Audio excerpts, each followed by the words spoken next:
Sinama-sama ko na yung mga male, no? Kasi may paggagamitan ako nung alam nila mga babae, no?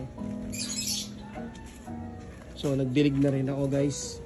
Then nagdilig na ako ng mga halaman, no? So guys, ito yung bago ngayon, guys. Ito yung project ko, pero yung project ko hindi ko naman masasabing the best yan. Pinapalaki ko pa yan, guys. Yung breeder na andun pa.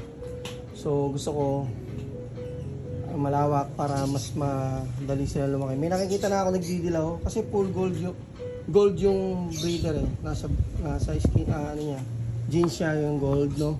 So pag hindi maganda kinalabasan, alam mo na pagbabagsakan ng, guys, culling station. Ito yung culling station natin, guys. So naglinis ako. Pinagsama-sama ko na yung jeans ng ng snake skin, jeans ng galwing ribbon. Magkakasama na yan, tapos dito ko na lang ilalagay yung mga leader. And then yung HBR natin na mga big mama tsaka yung mga big size. So iyan natin. Napag-isipan ko na dito sila ilagay, guys. So here it goes. Ayan, guys. So ayan talaga yung HBR dito, guys. Ayan, maganda talaga to. Maganda yung mga tail niya para makita ko rin kung anong difference no super short body. So hindi naman naiiba, maganda pa rin. So water change ko na lahat yan, guys. Ito yung yung itong red dragon snake skin tsaka yan dito.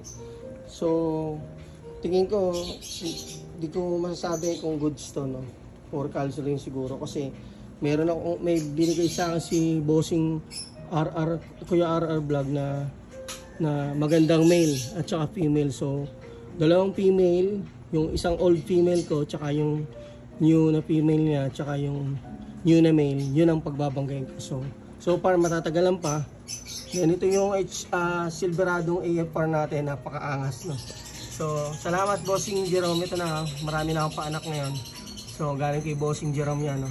Then ito yung red dragon snake skin, pa-dirt, saka yung HBRRT na mga paanak, no. So magaganda rin yan, guys. Ngayon na puto lang buntot, right? Anyway, okay pa rin. So napag-isipan ko dito ko ilagay bago ko So makikita ko maluwag naman yung lagayan nila, tsaka since na naman sila, so wala problema sila dyan. So gusto ko mas malawak, makikita ko rin yung ano nila. So doon, tara, punta tayo dito. Ito, dinagdagan ko yung tray. Naging tatlo na sila, no? Wala na yung black. Then naglinis ako. So ito yung HBRRT na condo na tab. So dandan lang tayo.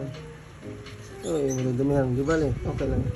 So itong bagong ano na to. So bala ko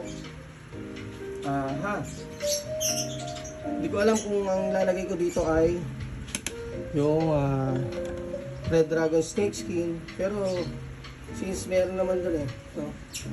Or yung tawag dito blue dragon dito, kasi yung pagdating na yung acre, no, dito, no. So marami ulit tayong bakante, no, mga bossing, no, isa, dalawa, no, tsaka itong tatlo. So gagawin ko dito ko ilalagay yung pa-dirt ko yung breeder, no. So yan, dito yung mga anak yan, yung maraming mga anak. So siselection na tayo dyan. Then yan, nalinis ko na naman kasi kahapon yan, guys.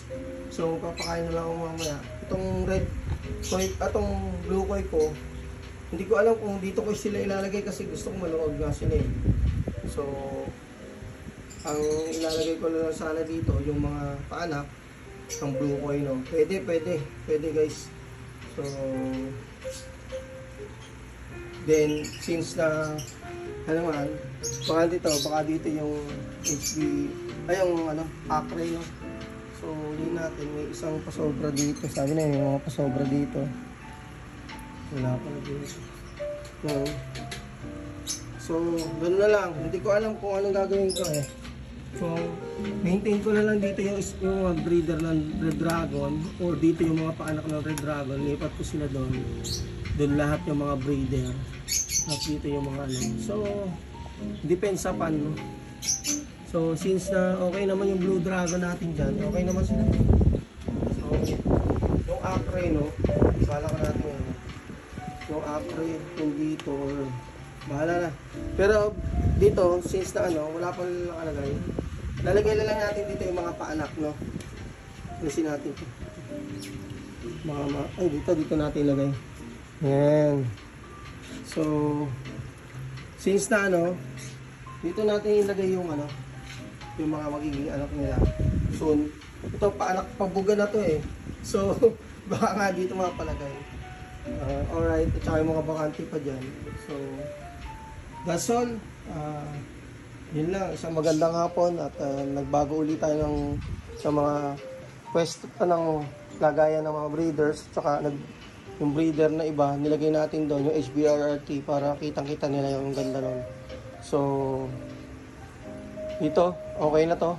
Kasi may padating tayo. No? So, soon, dadami na to.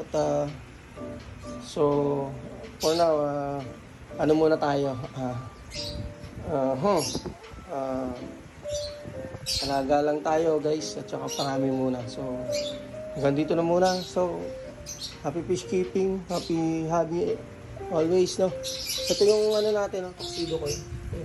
Ganda, no. Ito yung HBRRT natin, super short body tuxedo ko. Peace out.